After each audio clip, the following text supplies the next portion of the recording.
So you opened a Roth IRA, but now what? Most people get stuck with this exact question, staring at their account, not exactly sure what to invest in. So today, I'm breaking down some of the most common investment options inside of a Roth IRA and what so many long-term investors actually use. And quick note, before we dive in, I've worked in the finance world for years in asset and wealth management.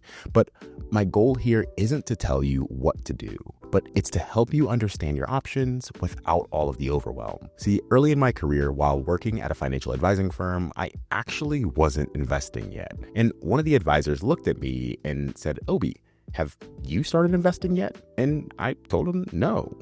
And he gave me a piece of advice that I'll never forget. He said, find one low-cost ETF and start putting money in little by little. That's it. Not a list of 20 funds, not a complicated strategy, just one simple starting point. So that's exactly what I did. I started with an S&P 500 ETF.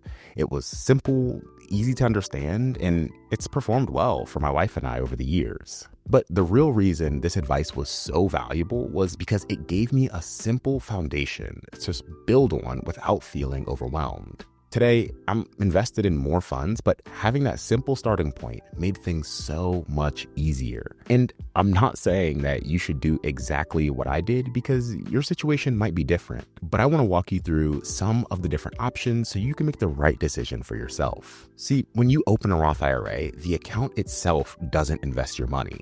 You still have to choose what goes inside of it. But the good news is that you don't need to pick dozens of individual investments. Many long-term investors keep it simple and use funds. And funds are just a bundle of investments. They might hold stocks, bonds, or a mix of both. And they're designed to give you instant diversification across many different investments. Inside a Roth IRA, the two main fund structures you'll see are ETFs, which trade throughout the day like stocks, and mutual funds, which trade once per day at market close. And here's an important distinction that clears up a lot of confusion. An index fund isn't a third type of product. It's simply an ETF or a mutual fund that tracks a market index like the S&P 500 or the total US stock market.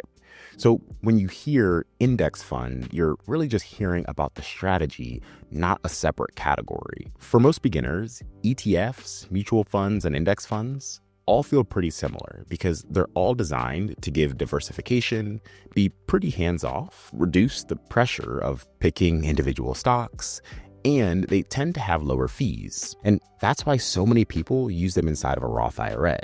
They fit naturally in a long-term, steady investing approach. So how do you think practically about what to choose? Here are several things to keep in mind. The first being to start simple. Many successful long-term investors start with one or two diversified funds. You don't need to overcomplicate it. And the next is that time horizon matters. The longer you have until retirement, the more room you generally have to handle market ups and downs with growth-focused investments. The third is that fees add up. A 1% difference in fees can cost you tens of thousands of dollars over decades. And that's why low-cost index funds and ETFs are so popular. And next is that you're not stuck forever. You could adjust your investments over time as your goals or situation changes. This isn't a one-time decision you can never revisit. At the end of the day, starting simple and staying consistent goes a really long way. And if you're feeling ready to invest but want to avoid some really common Roth IRA mistakes that beginners typically make, check out my next video where I'll walk through exactly that. And if this video helped you, feel free to go ahead and like and subscribe as it does really support the channel. Thanks so much for watching, and I'll see you in the next one.